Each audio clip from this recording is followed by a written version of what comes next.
આજે આપણે એક એવી સફર પર નીકળવાના છે જેમાં રામ નામની પાછળ છુપાયેલા ગહન બ્રહ્માંડીય રહસ્યને ખોલવાનો પ્રયત્ન કરીશું.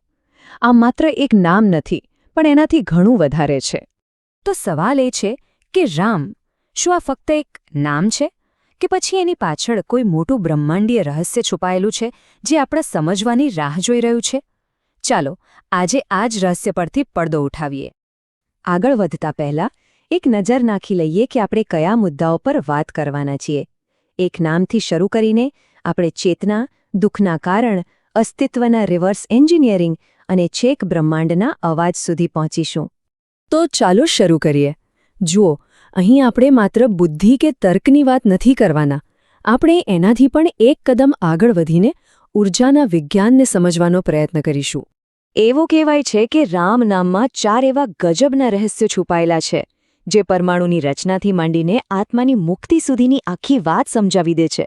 ખરેખર આ ભૌતિક અને આધ્યાત્મિક જગતને જોડતી એક કડી છે. તો તૈયાર છો પહેલા રહસ્ય માટે? આ રહસ્ય છે ચેતનાના પરમાણુ વિસ્ફોટનું, અને એ સમજવા માટે આપણે બીજ મંત્રની શક્તિને જાણવી પડશે. હવે બીજ મંત્ર એટલે શું? સરળ ભાષામાં કહીએ તો એ એક નાનકડો એકાક્ષરી ધ્વનિ છે, પણ એની તાકાત બહુ મોટી હોય છે. તંત્રવિજ્ઞાનમાં એનો ઉપયોગ એક શક્તિશાળી આધ્યાત્મિક વાઇબ્રેશન, એક સ્પંદન પેદા કરવા માટે થાય છે. આ વાત ખરેખર રસપ્રદ છે. જ્યારે આપણે રામ શબ્દને તોડીએ તો 2 અક્ષર મળે છે, ર અને મ. ર એ અગ્નિતત્વનો બીજ છે, એમાં પ્રચંડ ઊર્જા છે, અને મ એ તત્વ છે જે આ જબરદસ્ત ઊર્જાને શાંત કરે છે, એને એક દિશા આપે છે, એને કેન્દ્રિત કરે છે. એટલે કે એક તરફ ઊર્જાનો સ્ફોટ છે અને બીજી તરફ એને કાબૂમાં રાખનારી શાંતિ. એટલે જ કહેવાય છે કે જ્યારે આપણે રામ બોલીએ છીએ ત્યારે આપણે માત્ર એક નામ નથી લેતા, પણ આપણે અગ્નિનું આહ્વાન કરીએ છીએ. અને હા, એ સ્પષ્ટ કરી દઉં કે આ કોઈ સામાન્ય આગ નથી. આ એક બ્રહ્માંડીય અગ્નિ છે જેનો હેતુ બહુ ખાસ છે. તો આ બ્રહ્માંડીય અગ્નિ કરે છે શું? જો, એવું માનવામાં આવે છે કે આપણો આત્મા અનેક જન્મોના કર્મોના બીજ પોતાની સાથે લઈને ફરે છે. આ રામ નામનો બ્રહ્માંડીય અગ્નિ શું કરે છે? એ આ કર્મોના બીજને શેકી નાખે છે. અને આપણને સૌને ખબર છે, એકવાર બીજ શેકાઈ જાય પછી એ ફરી ક્યારે ઉગી શકે નહીં. બસ આ જ રીતે કર્મોના બીજ નાશ પામતા સદ્યો મુક્તિ એટલે કે તાત્કાલિક મુક્તિનો માર્ગ ખુલે છે. આ તો હતું પહેલું રહસ્ય. હવે વાત કરીએ બીજા રહસ્યની.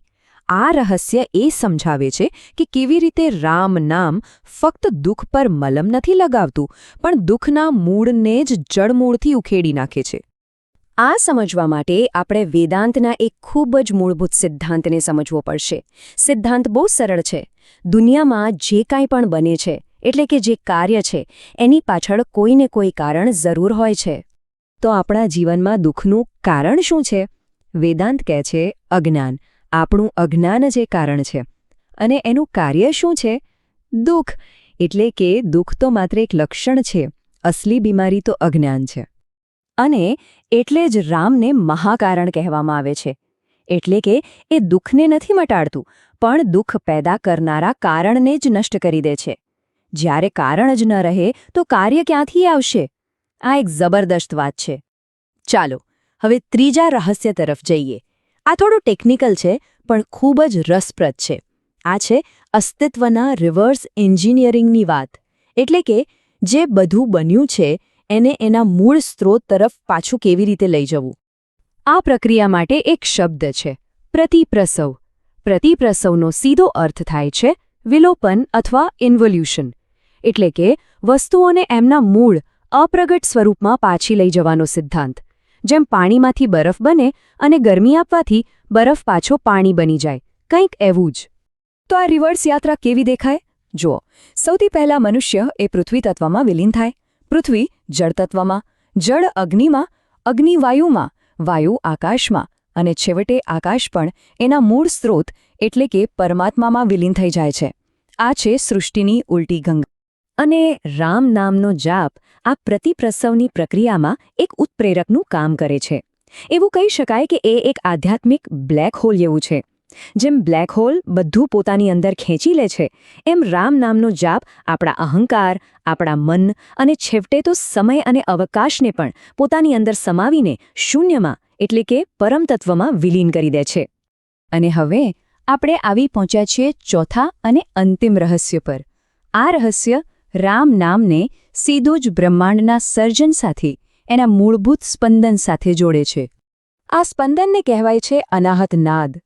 અનાહત એટલે જેના પર કોઈ આઘાત નથી થયો.